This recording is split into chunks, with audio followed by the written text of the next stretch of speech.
Ciso. Oh, it's fabulous! A strike to get you up off your seats.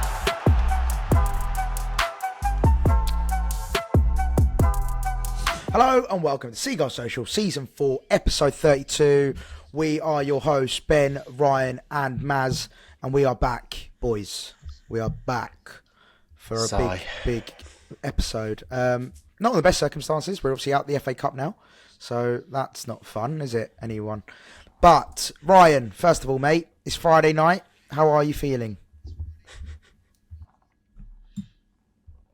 Cheers, mate. Yeah, no, I'm good. I'm good. I'm looking forward to Fulham. Do you know what?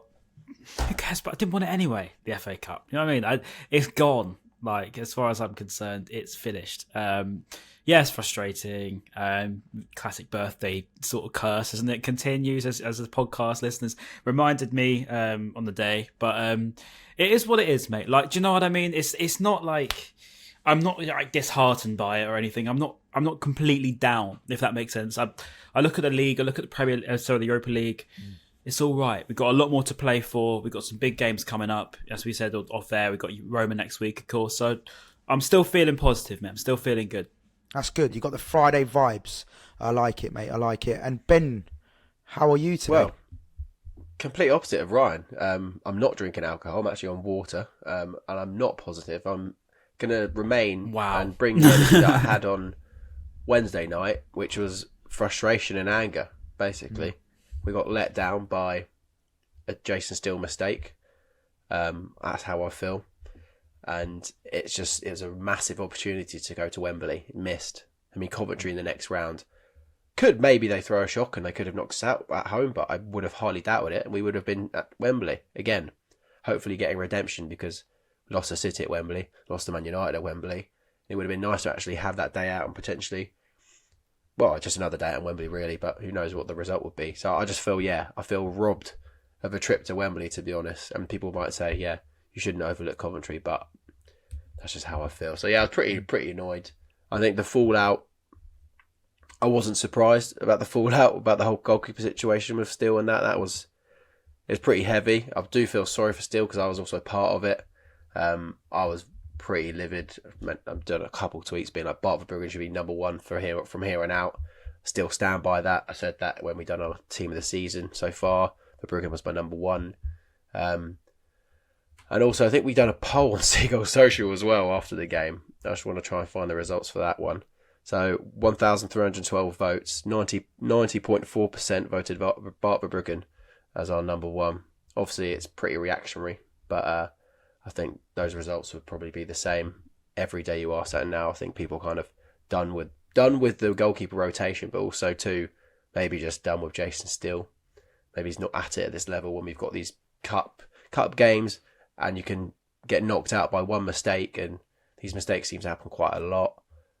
And we just got to really upgrade it. It's one of the most important positions on the pitch, and when you've got someone that's not up to scratch consistently, I think it's definitely time to improve or make changes in that respect.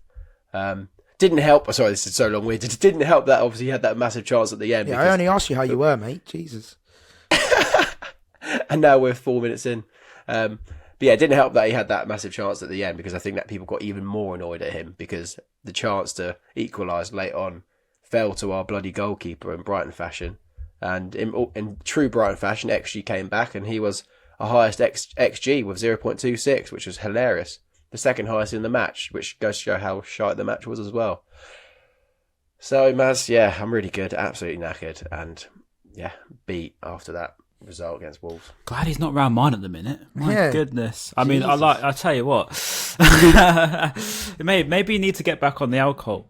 Maybe that was a good thing for you. I definitely don't. Yeah, he's had enough to feed a pub, I think, Ben. But just going back to your point, Ben, I actually agree. I think it was a great opportunity. I made about 18 in that. About playing Coventry. I think that was my biggest gripe, is knowing that we had Coventry in the next round. That was my biggest frustration. I agree with you, Ben. I was so frustrated that, it wasn't about, and again, I agree with you, like we might not even won that game against Coventry, but at least put us in that situation to potentially beat them and play them. So I think, I was most frustrated about the fact that we didn't get through to the next round. It wasn't even about the loss itself. It wasn't even about how we performed. It was more so the fact that we missed out on an opportunity to play Coventry for a chance to play at Wembley. So I do agree with you on that point as well. We will definitely be talking about Jason Steele. Let's talk about the game in brief. We're going to keep it short because, we're going to talk about other stuff. But just briefly, let's talk about the game and sort of, maybe let's focus more on key players and more about the game as a whole rather than pinpoint moments. But, for the goal, let's start straight away. 2 minutes in, Bellegarde skinned Poupion. I think Moda lost the ball. And then, Bellegarde skins Poupion and puts a cross in, which Jason Steele does not handle and does not do well with it. So, falls to Lamina and he makes it 1-0. And 2 minutes in, you're thinking, right, it's going to be one of those nights, I think, for Brighton Hove Albion. But, Ryan, let's start with you. With regards to that Jason Steele, because obviously Ben gave his point of view. What's your thoughts on the whole Jason Steele and let's talk about the rotation as well of De Zerbi playing Jason Steele in the FA Cup, whereas he could have stuck with Verbruggen, who's been on a good run of form at the moment. Do you agree with his decision?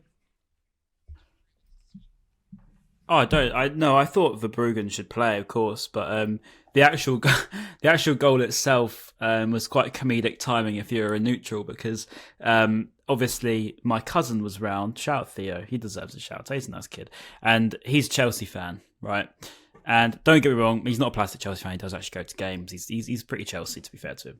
Anyway, Sanchez, Caicedo, absolute calamity at the back. Leeds go 1-0 up about 5 minutes before. And I'm going absolutely sad. Sanchez, do you remember Palace Sanchez? All that sort of stuff, right, to him. What happens 2 minutes into our game? Honestly, that is the most... If you could have written karma in letters of football, it would have spelt out that goal. So, I definitely ate my words in that exact moment. It's not pretty, is it? Let's face it. I can't bring myself to watch it back, and I haven't done. But... I don't know. I don't know. I think that it's a very bad moment, of course. But do I think that it's ultimately... I think the whole game in itself, we just weren't that good, if you know what I mean. Like, we just weren't that good. We didn't really create anything, as you say. Still literally had our best chance of the game.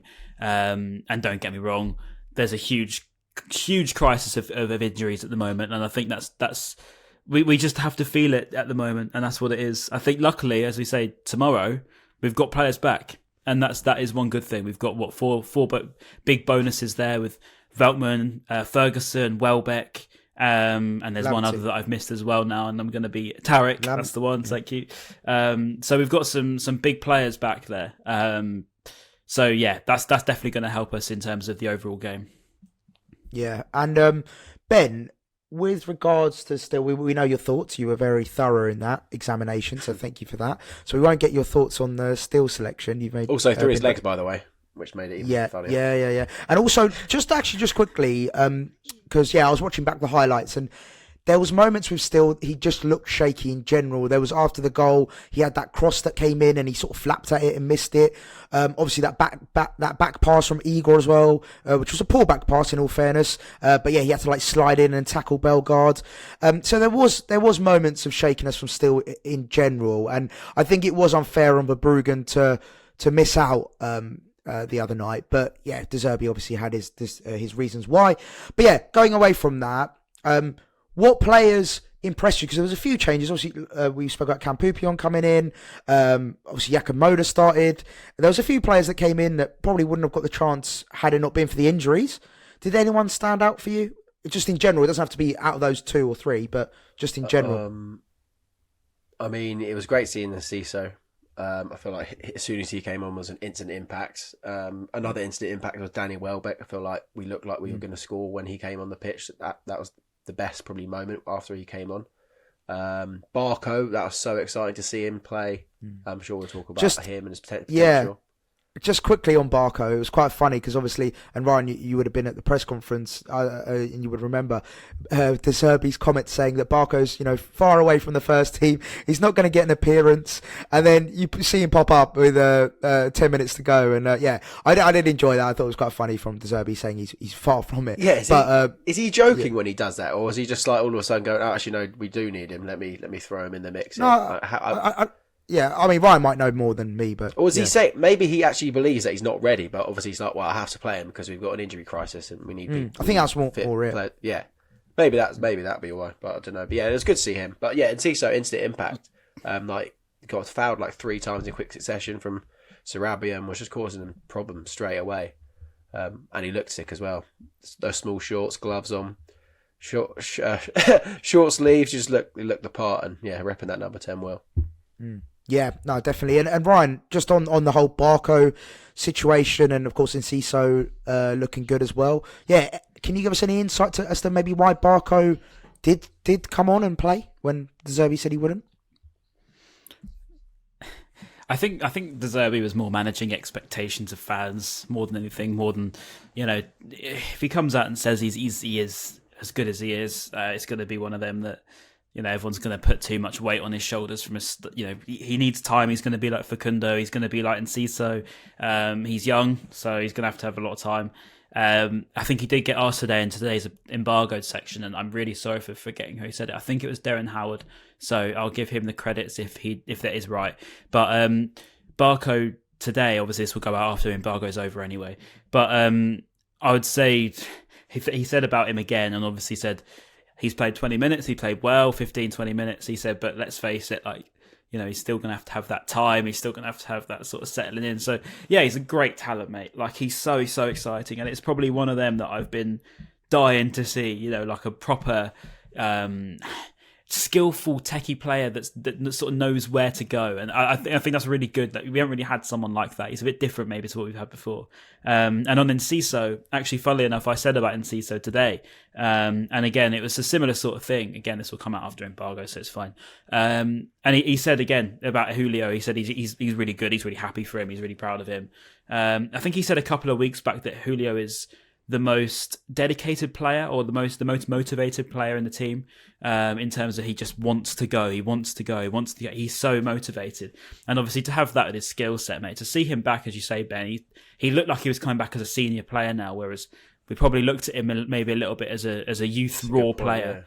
Yeah. So yeah, he's a big name for us. He's only going to get better as well. He's so exciting. But yeah, two huge names. They are, when you look at the future of Brighton Hove Albion, I think Valentin Barco and Julio Enciso, Facundo Buonanotte are going to be 3 names that you have to say in the same breath.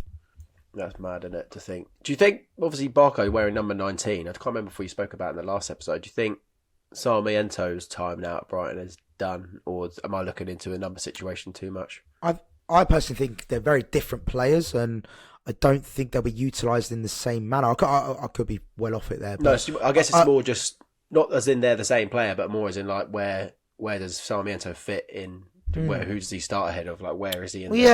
Unless Sarmiento wants to come as a first team starter, I think he's going to be. It won't be that. I don't think he's going to come into the team and start. But if he's willing to be part of the squad and be willing to be a squad player for the first season, back, because we all know he's injury prone, he's not exactly got the best track record when it comes to injuries. We can't rely on him to be a starter. I just don't think. Same with Tak Lamptey. We can't rely on him to be in the squad every time. So, me personally, I would love to see something. Partiality with Tarek, innit? Yeah, exactly. And it's been proven just last week, 2 weeks ago, whenever he got injured. So yeah, he's back for the weekend. It's all right. No, it's all good. It's all good. And then after the season. To answer your question, I think I would love to see Sarmiento because I think he's doing really well at Ipswich. So I would love for him to come back, just give it a go for next season as a squad member, because he hasn't actually been part of the squad really, apart from that 6-month period he had. So I'd love to see him part of the squad, give it a go for a full season. If it works, it works. If it doesn't, it doesn't. And then unfortunately, we'll have to part ways if it doesn't, because I think we've got an abundance of talent, especially in those attacking players. Like Ryan's mentioned, just the likes of Enciso, Buonanotte and Barco, in my opinion, are better players already. So to be able to oust them is a tough job in itself. It's also good to see well, Valentin Barco and Facundo both got called up for Argentina today. Sorry, Ben. Along with obviously Alexis McAllister. So, huge experience. Remember when McAllister first got called up, he came back like a different player. So, to be mixing with the don't even need to name the talents in that Argentine squad. It's going to be only big for them. That's sick. Yeah, and also I've noticed that Barco is taking set pieces, at least on the left-hand side. Don't know if that's going to be a thing going forward every time he comes on, because Pascal Gross was still on the pitch. Set piece taker at Boca, wasn't he? That's cool. That's a really good thing to have, because we're pretty light. And I know Gross is incredible at delivering, but after that, we don't really have many, to be honest. I heard something about the sort of mould of players that Brighton are going for now, like technique striker of the ball, like. So how do I explain that? So someone that's going to either take a shot and actually get it on target. You look at Julio. You look at to be fair, we don't really have many at the moment. But then we looked at like Kieran Dewsbury-Hall. Obviously, we looked at Valentin Barker. They're sort of players that are going to have a bit of technique, ball strikers. So obviously not directly set piece takers, because that's something you look at on FIFA. But someone that can actually connect with the ball well, which is, let's face it, it's not a very common trait. Like not many players have especially Brighton players. How many times do we get ourselves into a shooting position and just fluff it? So yeah, we've definitely needed that, I think. Yeah, definitely. And finally on set piece as well, I'm sure you guys have noticed it as well. We're starting to do this like train little formation now, aren't we, for set pieces, for corners especially. So that could come into play if we have those right set pieces. Obviously, Pascal Gross is a great deliverer of the ball, but yeah, if we've got an addition to Pascal to be able to deliver those balls in, hopefully, and we'll get ourselves in a set piece coach like Arsenal, we'll be flying. Yeah, I was going to say, we need Arsenal, don't we? Because he's unbelievable. As soon as they keep scoring from set pieces as jokes. I think, they got the most set pieces in the Premier, haven't they? But outside of penalties, which is insane. Yeah, they absolutely love it.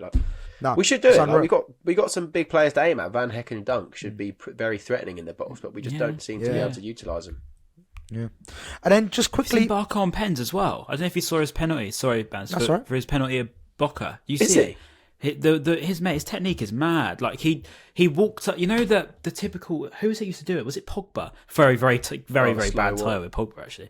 But you know, like that sort of stroll up to the ball. To be honest, really slow, and then he just side. Barker could do with that doping. It's crazy. Barker could do with the doping that Pogba was using, because he was using the same drug that Messi used, which made him obviously taller. I think it's really? Is it DHMA? Isn't it? I know which one you're on about, but yeah.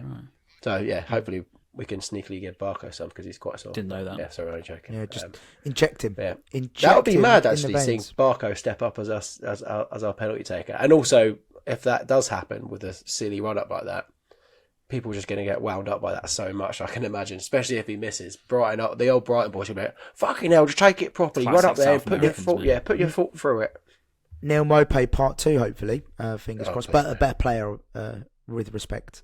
Anyway, let's move on to the next point. Carlos Baleba as well. I want to talk about him quickly, because he also made a cameo.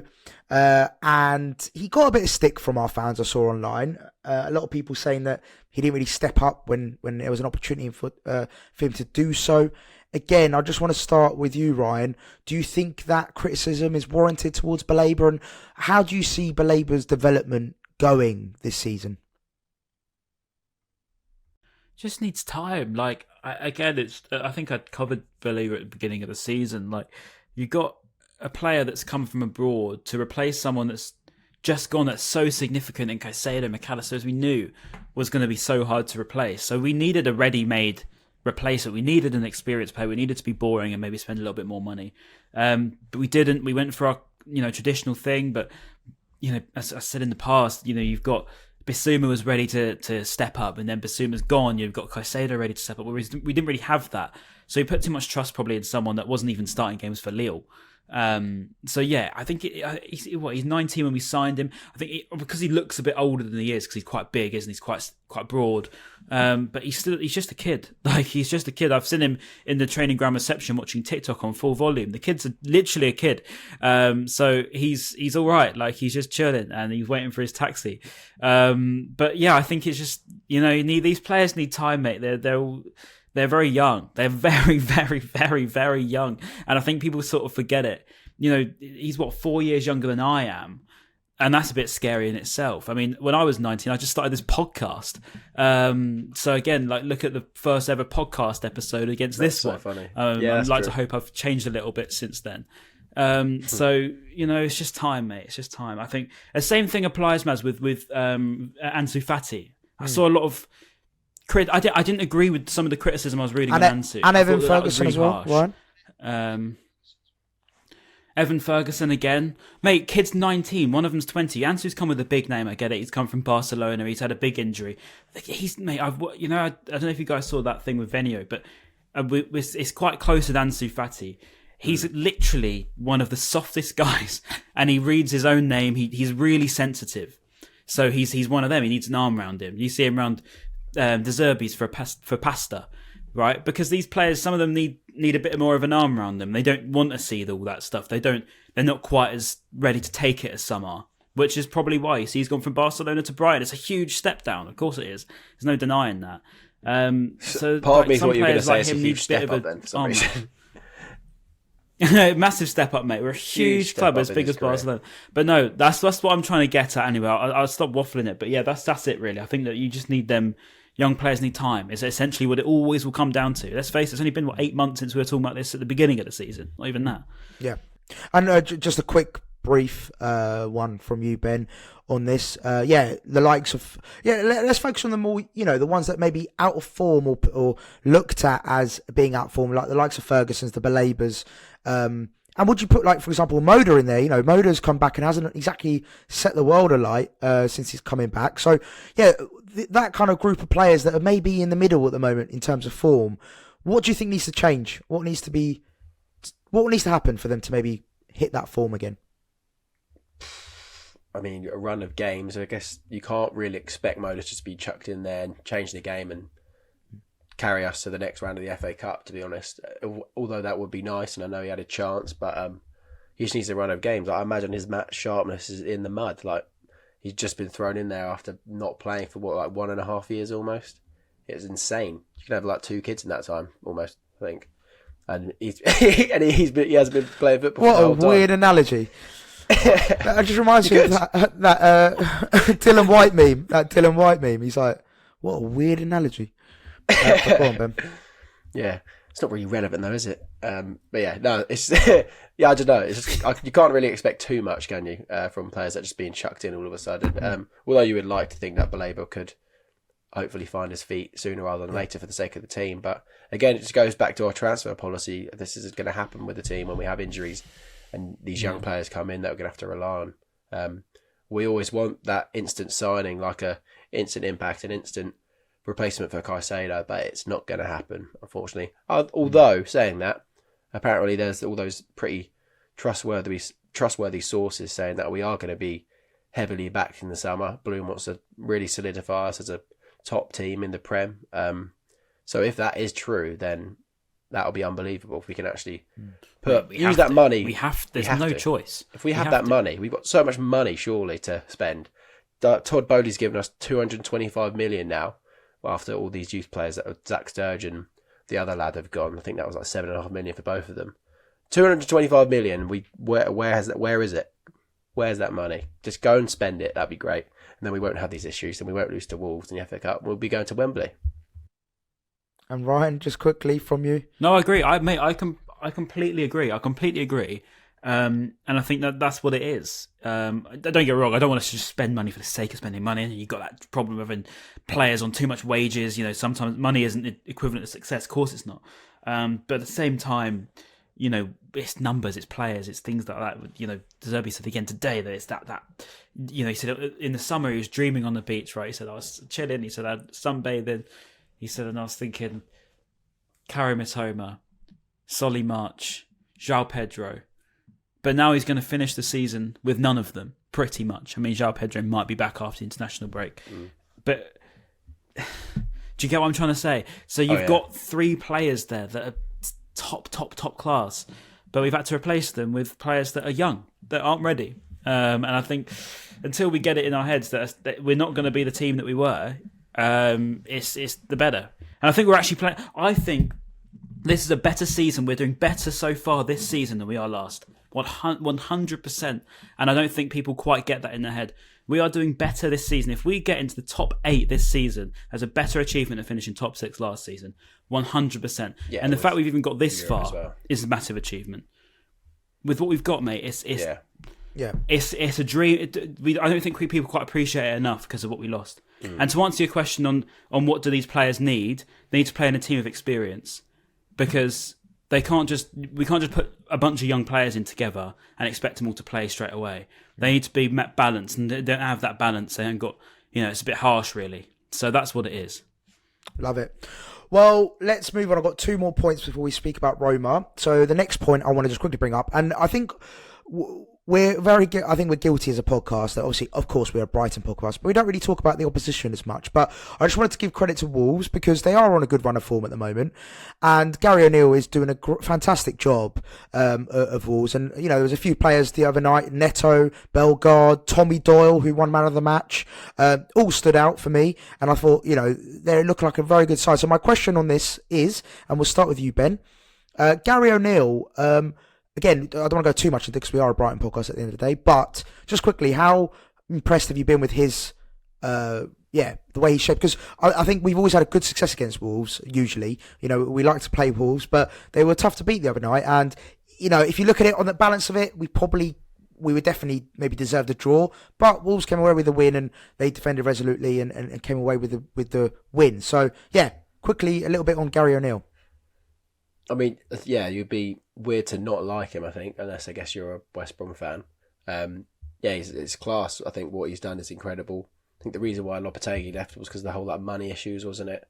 Wasn't going to get backed. So, I mean, Gary O'Neill wasn't really coming into a stable club at that point. Don't get me wrong, he's got great players, better players than he did at Bournemouth, and he's already got them playing so well, which is, hats off to him. He's not like the classic sexy manager, but he's a solid manager, and fair play that he's still in the Prem, because I think after Bournemouth, obviously everyone said that was unfair because he's done an incredible job. I was surprised that when Wolves all of a sudden went for him, but he's doing a really, really good job there, and I'm happy for him because if he can get Wolves to Wembley, then that would be a very, very good achievement for him. 100%. So good idea to give us an opportunity to give him his flowers, though, man. Yeah, and Ryan, just quickly, on Gary O'Neill, and I was on a chat earlier with shout out to Dan, 12-man podcast. I was on that. I was having a chat, and I got asked, do Wolves finish above Brighton now? And the reason why that got brought up was because they're only 6 points off Man United, which if they win tomorrow, they're only 3 points behind, with Man United playing against Man City on the weekend. So my question is, do you think Wolves are strong enough to finish above us? And if you want to give a little bit about Gary O'Neill, you're more than welcome.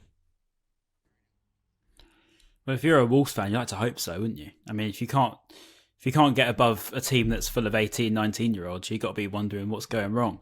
You'd think that they should, but I don't know. But we're a good team. I think our focuses are in the Europa League, and until if Roma knock us out next week, it's a different ball game. I think maybe it might change my opinion, but you'd think that their aim would be to finish above us. Yes, they should be. If they didn't think that, you'd think what's wrong with Wolves, as opposed to what's I think they might need money. They've got some good players. Cunha's a good player. I couldn't care less about Gary O'Neill doing well. So I'm just spamming a negative bangs table reaction on Football Manager here. But I just, you know what I mean? Like, it's just, I don't know. I feel like they should be above us because they've got a full team, and they've got a good team. They've got a decent manager, and we've got half a team, and we're just scrapping what we got. So by that logic, yes, they should be above us. If they're not, again, as I said before, best achievement ever would be getting into the top 8 of the Premier League this season, because with what we got, it really is. And then can't emphasise that enough. And that's a very good segue on to my final point before we get on to Roma. Injuries. So we have got quite a few now, 9 in total. And I believe, if my maths is correct and my research is correct, that's the 4th highest in the Premier League. I believe only Liverpool third highest? Yeah, it might be third. Yeah, Newcastle. But Liverpool got 14, and then we've got 9. So, look, it's not looking great on that front. Obviously, Matoma looking likely out for the rest of the season, which is a big blow to us, of course. And we're missing some key players. But like Ryan mentioned earlier, 4 players coming back is great. But João Pedro would be nice, wouldn't it, lads? Ahead of a very busy period for us, because obviously we've got Europa League as well as the Premier League, and no FA Cup anymore, which might be a blessing in disguise, maybe. But Ben, let's start with you. On injuries, do you think it could derail our season, or do you think with what we've got right now available to us, we're okay and we can get through the next couple of weeks to a month maybe? I think we can get through it, to be honest. It's just, when you got that Matoma news at the beginning of last week, or was it the end of last week? I can't really remember. I was just thinking, really? I was really looking forward to seeing Matoma play against Roma. That would have been quite something. Like, it's one of the biggest game in our club's history almost. And you want to have your best players and your star players at that game. So for him to miss out on that is, that's pretty heartbreaking. But then on the flip side, great timing, and Ciso comes back, and you've already got someone to kind of fit in that role, or at least replace him. So there are positives that you've got players coming back, but it's just frustrating then when you've got your star players also being out for the rest of the season, not just a few weeks. He's completely done. It has been really, really frustrating this season, because just to think that how much better we'll be doing in the league if we didn't have these injuries. Like Giuseppe was saying, like what Ryan said about him dreaming in the summer, that was incredible hearing him say that, because I always dream about the best team that we can play. And imagine if we could go to Rome with João Pedro, Matoma in March, and a full-strength team, that there'll be no doubt in my mind that we would beat them, because we would be so, so good. And on our top form, on our day, we are incredible. So to be going to these big games without star players is very tough, and so frustrating this season. And Ryan, finally from you on injuries. Ben made a point of players returning. Obviously, that is a great thing. Obviously, with regards to replacing Matoma, who do you think should take that berth?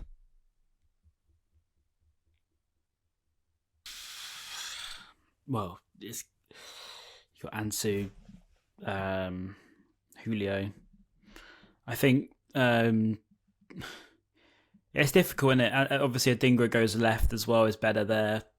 Didn't look so great against Wolves, but tired, been at AFCON, come back, had a good game. I'd probably say Adingra on the left. I'd probably put Ciso. I don't think he'll start yet. To be fair, I think it'll be Facundo again. I think Facundo's better in the middle, so then you could balance that way. So you could have in a dream world when Ciso is completely fit and can start a game, you'd obviously have Ciso on the right, probably / sort of coming up front a little bit, and then you'd have Adingra on the left, coming sort of in the middle, and then you've got Facundo sort of down the middle. My bigger problem, to be honest, is Gilmour being out. That's my problem. I can't. For me, I struggle to think. No disrespect to Moda, obviously he's only played 2 games since April 2022. It's harsh to say that, but doesn't quite fill that gap of Gilmour for me. Not to slight on him at all. Not saying that. Just quality differences, isn't it? We've improved as a club. We've signed better players. That's all it is. And I think Gilmour just is a good player. So for me, he's a big miss in midfield, and I don't quite know who goes there. As we say, Belaber's not quite ready.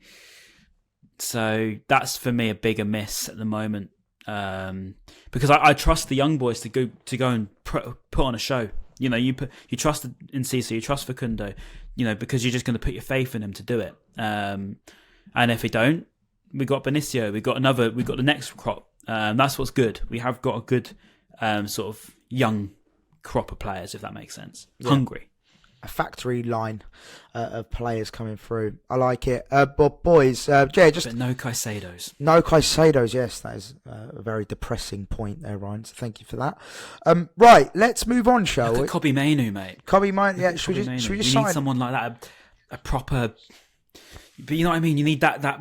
It's so hard to create that mould of player. But to create that mould of player, if we ever did that, we're on to a winner. That's it. We're done. We're finished. We've completed football at that point in terms of factory creating footballers. Yeah, that's the dream, innit? Let's move on, boys, to Roma. We haven't covered that. So, just to summarise, obviously, Wolves, disappointing. But we move on. We go on. And it's the Europa League. Forget Molyneux. We're going to Rome, mate. That's exactly insane. Stadio Olimpico. That is actually mad to say, isn't it? As Brighton fans, so we're going to Stadio Olimpico.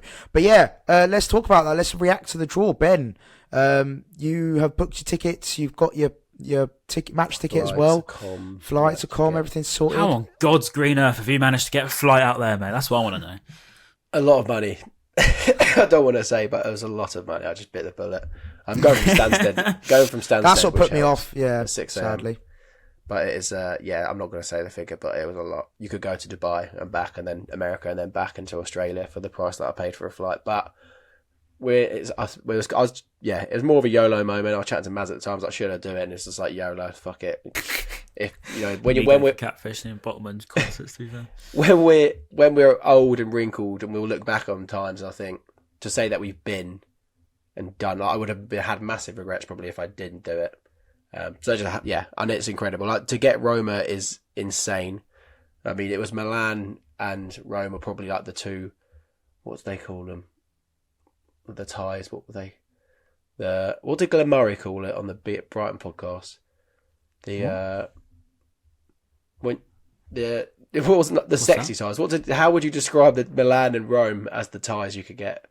What did he say? Oh, as in like, yeah, the most attractive proposition. Dream. Yeah, kind of. Yeah, I can't remember. Anyway, yeah, those two were like up there. So to get one of them was incredible. We haven't had it easy, have we? We got fucking Ajax, Athens, and Marseille in the groups. Didn't get any farmers at all to play, and now we've got Roma. So like, they're giving us all the big teams. It's nice. And De Rossi's comments before about not wanting to face Brighton or Leverkusen, they were the two teams that he didn't want to get left at Liverpool, which is quite funny. But now it's De Zerbi versus De Rossi. De Zerbi's going back in Italy. I'm sure he's absolutely buzzing with that as well. So the story's there, ready to be written. And if we can have a memorable trip, Fatboy Slim as well, I just hope we get a win or good result, and then Fatboy Slim in the evening. On that, Ryan, Ben's just brought it up. De Zerbi versus De Rossi. How much more motivated do you think De Zerbi's going to be going back to Italy to face an Italian side? And obviously, who does he support? He's a Napoli fan, isn't he? Or is he? Do I want to say he's a Napoli fan? Anyway, that's it, Brescia, yeah. So I don't know if they got any beef with Roma, but hopefully they do. So it gives them an extra incentive. But yeah, on that, how do you think he's going to deal with going back to Italy? And do you think it's going to be a happy return for him? He's unbeaten against Roma, from Ryan's saying. I think so. You know, it's another one where You're on mute, Ben. Ben, you're on mute. Sorry, I thought he had a horrendous record against him. It's like he's only won once in 7 games and lost like 4 or something like that. I'm pretty sure that's what I saw. I read that he was unbeaten in 3, but as a manager, I don't know. I probably read that off some dodgy Twitter feed, to be fair. I haven't researched it myself because I couldn't be bothered. But yeah, I think he's he's going to help that he knows the league, he knows the teams. But it's Europa League. It's a tough competition, as we know. I'm a bit worried going out there, if I'm being honest. I'm still searching for a flight.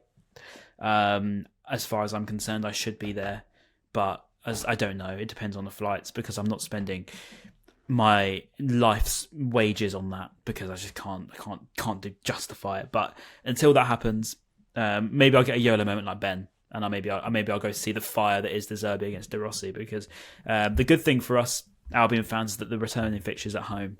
And that's something that we should be excited about because that will be a special night. As long as we don't go out there and get whacked 3-0. I was just about to say, Ryan, how important is it for us to go to the Stadio Olimpico and give ourselves a fighting chance in the second leg?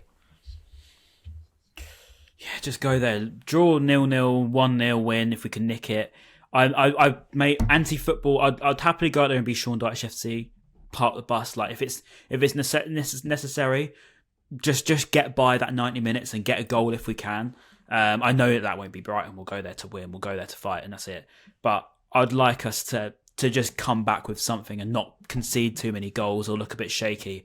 But it's a tall order, mate. It'll be a very, very, very tough night. Probably the toughest night Brighton have ever had to face in terms of competitiveness in their history. Just reading De Rossi versus De Zerbi, you said, Maz. There's a quote here from De Zerbi going, De Rossi is a big friend. Our daughters are very big friends and I have big respect for him. I knew before he started to work at Roma he could be a good coach because as a player he showed great personality. Yeah. So they're obviously close. If their daughters are both very good friends, it's even more of an interesting tie now. Yeah, definitely. I mean, that could that could play into our hands, or it could be a bad thing. Obviously them being friends. I'm sure they're gonna have mutual respect. We might not see that fire and that passion that he usually shows against other managers. Maybe he might be a bit more respectful from that perspective. But I'm sure he'll still have the same tactics and, like Ryan said, the same will to win going to Rome. But I know I agree. The glamour tie. Oh, you finally got it. Well done, mate. Right, yeah, well, a final thing from me on this, on the Roma tie, an incredible one. I'm the same as you, Ryan. I'll happily even take a 1-0 loss. I just don't want us to be too open and too expansive where it could bite us, we shoot ourselves in the foot and we go and concede 3 or potentially 4, and then we're just completely out of the tie and the second leg is completely irrelevant. You don't want that. You want to come back to Brighton and the home fans actually have a reason to be optimistic, and unless we do a bloody Liverpool and Barcelona comeback, then of course you never know. But you don't want to put yourself in that position where you're 3-0 down, 4-0 down in the first leg, and you have to go back to the Amex and try and score a bucket load of goals against a very notoriously tough defences to break down the Italians. So you don't want to be doing that. Oh my god, they've got some good players, haven't they? And they've got some players Dybala, that you wouldn't want to be facing. Lukaku, they got that Iranian Messi guy, Asmoon. He's not that good, don't worry, lads. He's not that good. Is he not? Okay. El Shaarawy, who I've always loved. But this is the one player who is probably up there with Mopé, with shithousery, and just being one of them players you love to have in your team but hate playing against. Probably Leandro Paredes. They've got him.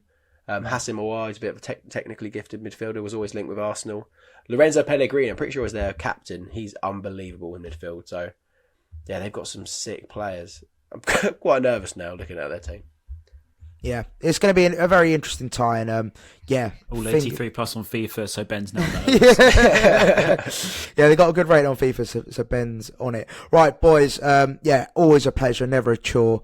Thank you so much for joining me and allowing me to host. Do you want to do it in this episode? Yeah, because otherwise, okay. The game's tomorrow. Okay, cool. Right, all right. So, change of plans. We are doing a Fulham preview. Woo! So let's start. Different person now. yeah. Let me just quickly go change my clothes quickly. Oh, it looks like we've done a different pod. No, Ryan, let's start with you. Fulham come into this off the back of a great win against Man United at Old Trafford, 2-1 win.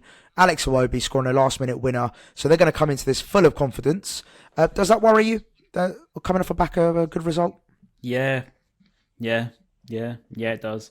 They're inconsistent FC, don't get me wrong, but then as is pretty much everyone outside of that top 3, including us. So it's inconsistent FC against inconsistent FC. So literally you couldn't call it at that point. That is a puzzle made for the smartest person on earth, and I still don't think they'll be able to do it. I was even talking to a Fulham fan today, and she didn't have a clue either. She was like, I don't know. And I don't know either. They're inconsistent. They're tough to beat. We have a horrible, stinking record against them in the Premier League. We've never beaten them. And they always seem to do us. I think that Palhinha's back as well, which isn't great. And we obviously don't have Gilmore. So there's just so many reasons where I'm a little bit negative. But at the same time, we've got some reasons to be positive. As I said, we've got, 4 players back, big players back. So, I think it's just going to be one of them where we'll find out on the day, because it depends which Brighton, which Fulham turns up, because both teams on their day are pretty good teams, to be fair. And Ben, with regards to Fulham's team, who are you most worried about? Obviously, you've mentioned a few there. Palhinha, obviously, very good in midfield. Alex Iwobi looking good. He's been in good form. Fair play to him. He's even at the AFCON, he looked really sharp. He's looked good since he's come back as well. They've got a few, dangerous players that can cause. And Jimenez as well started to score some goals. Who obviously went through a bad time with his injury. Yeah, who are you most worried about tomorrow? You missed out one, and it's someone that when he got subbed on, Garnacho looked at the bench and went, fucking Adama Traore. He is rapid. He's so strong. I don't think he's good at all. I think he's just, he's a pace merchant. Just look what Bellegarde done against us. Just Dan Burn 2021. Yeah. It's all on there, exactly. You get flashbacks. But no, he can cause problems. All he needs is pace and strength, and then he can pass the ball to someone like Iwobi, who then buries it in the last minute. His passing is atrocious. So he got an assist in the last game. But my point is, if we saw what Bellegarde done against us, right now. Yeah, I mean, our defence can be so all over the place sometimes, and just one player can cause that, and he would be the player to do that, to be fair. But yeah, they do have some pretty technically gifted players. They're very different for them side to what they used to be. But yeah, I'm also haunted not only by flashbacks to Dan Burn, luckily we don't have him, but also just, like Ryan said, every time we play them, we seem to somehow not win the game or just not turn up whatsoever. I feel like when under Potter at Craven Cottage a couple of years ago just didn't turn up when we were probably playing our best football under him. And then, somehow they nick results against us. Yeah, it was horrendous. They somehow nick results against us at the Amex. Seems to be draws or Paulinho elbowing someone, not getting sent off, and then scoring as well. Just shit like that. I just really hope we can get over this hoodoo that we seem to have with them.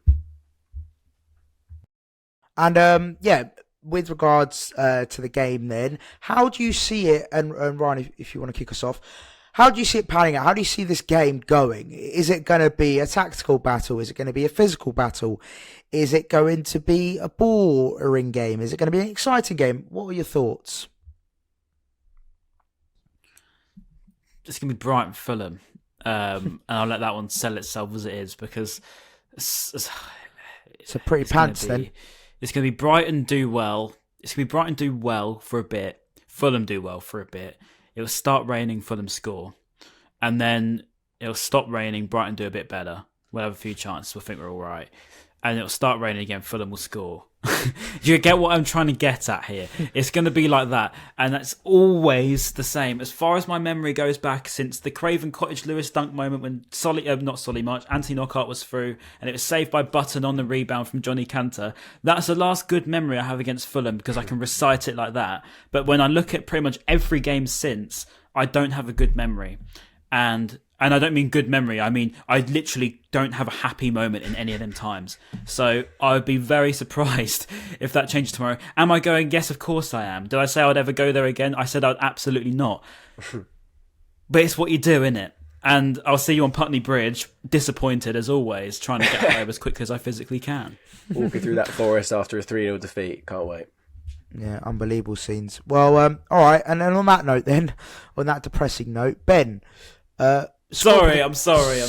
Score predictions. Yeah, I can't imagine it being a thriller. I can't remember the last Brighton thriller, to be honest. The thriller in Manila. Well, I guess when we spanked Sheffield / Craven Cottage. Yeah. What's the score going to be? 1-1, maybe? Yeah. I don't know. Unless we suddenly have a massive change of heart and suddenly don't look like the team that played against Wolves, then we'll be all right. But if we play like we did against Wolves, then it's going to be, it's going to be tough. On that though, Ben, I don't think we played that badly against Wolves. It's just we weren't in front of goal. We were horrendous. Like we just did not want to take a shot. It looked like if you took a shot, a member of your family would be. Actually, I'm not going to say it, but you catch my drift. No one wanted to shoot. No one was shooting. It just seemed like there was an issue there. And if we, you can't win a football match if you don't shoot. Just fucking shoot. I do get that, but I think it's harsh to say we were shite against Wolves. I think we weren't. I don't think I said shite. I just said we weren't great. Okay, fair enough. Right, and then Ryan, score prediction.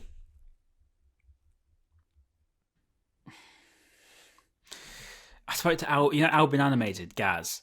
I asked him today, I said, what do you reckon the score's going to be, mate? He said 4-0 Brighton. I said, what do you drink, mate? If that happens, I'll give you whatever you want. And he said he drinks Guinness. So it looks like I could be over there soon. To be fair, Guinness, Ryan, if that happens. To be fair, my mate, and shout out G, he actually predicted 4-1 Palace before the game. So, and I couldn't believe him at all. And he ended up winning loads of money. So, fair play to him.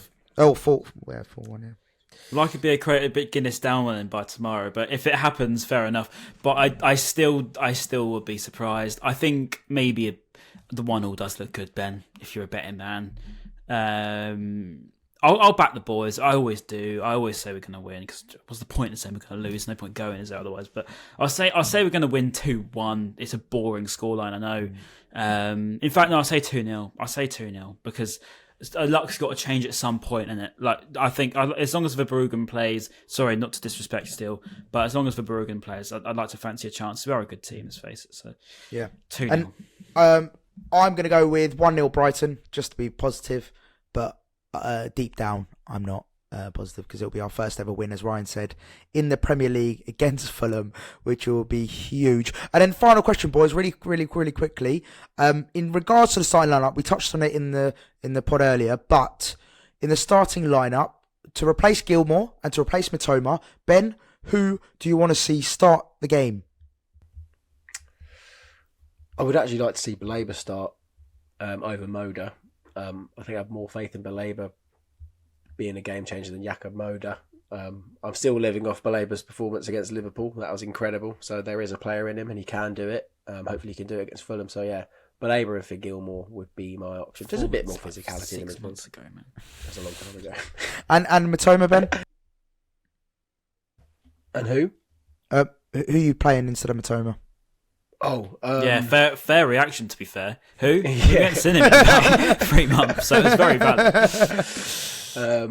Yeah, maybe a Fatty and then a Dingra maybe on the right with Welbeck up front and Ciso behind, because Ciso could be that game changer. Okay, Ryan. Yeah, I sort of went over it, didn't I? But I'd probably say, I'd stick with probably Moda, just because there's a bit more experience there. And I'm not trying to sound boring, but sometimes you do need a bit of experience in midfield, especially going away against a good team. And then I would say a Dingra left, Fatty right, Ferguson up front. Not against Welbeck, but Welbeck's better off the bench. He always scores off the bench. That's why I'm saying it. Ferguson off the bench, meanwhile, not so good. And then Facundo central. Bash. I like it a lot. I agree with you actually on Ferguson. I do agree. I think he's ineffective off the bench, but I'll be honest, I don't. He's pretty ineffective off the bench. Yeah, exactly. But to be honest with you, he's pretty ineffective starting. So he's not having a great time of it. Let's time to end it. Let's be honest. But anyway, right, boys. Thank you so much, everyone listening out there. Thank you so much for your support. Really appreciate you guys tuning in as per usual. Make sure you hit that like button, subscribe, all that good stuff. And of course, Apple and Spotify, make sure you leave us a comment, leave us a review, and we really do appreciate your support. And we shall see you after the Fulham game, and then we shall be looking forward to Roma. Holy shit. Yeah. Peace.